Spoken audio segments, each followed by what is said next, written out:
ہندوستان میں بابری مسجد کا مسئلہ ایک نازک مسئلہ، حساس مسئلہ ہے، اور اس مسئلے پر مسلمانوں میں، غیر مسلمانوں میں، مسجد کے حقیقی دعوے داروں میں اور نام نہاد مندر کے دعوے داروں میں کئی مرتبہ بیٹھکیں ہو چکی ہیں۔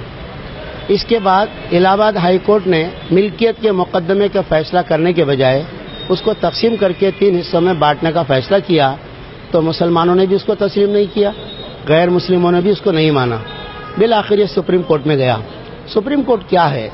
سپریم کورٹ ہندوستان کے سیکولر دستور کے مطابق یہاں انصاف کرنے کی پابند ہے۔ چھوٹی عدالتوں میں انصاف نہیں ہوتا تو بڑی عدالت میں انصاف ہوتا۔ مسلمان مطمئن ہو گئے کہ سپریم کورٹ میں جو فیصلہ ہوگا تو انصاف شہادت کی بنیاد پر، گواہی کی بنیاد پر، آثار قدیمہ کی بنیاد پر، تاریخ کی بنیاد پر فیصلہ ہوگا، یہ سمجھ کر مطمئن رہے۔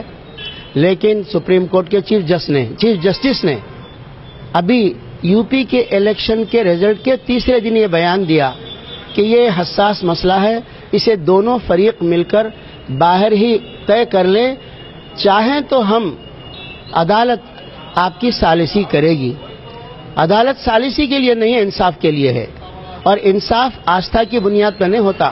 انصاف حقیقت میں انصاف شہادت کی بنیاد پر، شواہد کی بنیاد پر، وثائق کی بنیاد پر، تاریخ کی بنیاد پر ہوتا ہے۔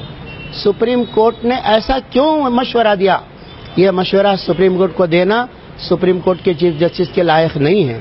ہم سمجھتے ہیں کہ ایک عام آدمی یہ بات بول سکتا ہے، چیف جسٹس یہ بات نہیں بول سکتا۔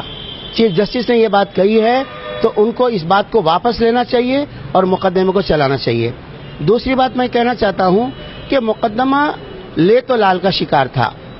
یہ سبرامنیم سوامی نہ جو اس کے دعوے دار ہیں نہ اس کیس کے کوئی فریق ہیں، وہ بیچ میں آئے، وہ ہمیشہ عدالتوں کے ذریعے کھیلتے رہتے ہیں کیس۔ چنانچہ انہوں نے کہا کہ اس کو تیزی سے چلایا جائے۔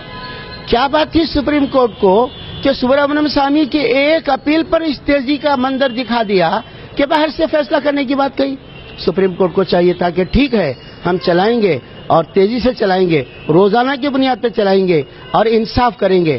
ہم ابھی بھی امید کرتے ہیں کہ وہاں سے انصاف ہونا چاہیے اور یہ معاملہ 2 فریقوں کے حوالے نہیں کرنا چاہیے۔ ہمارا مطالبہ ہے، اگر اس مطالبے کو پورا نہ کیا جائے گا تو ہم یہ سمجھیں گے کہ سپریم کورٹ حکومت سے ڈر گیا ہے۔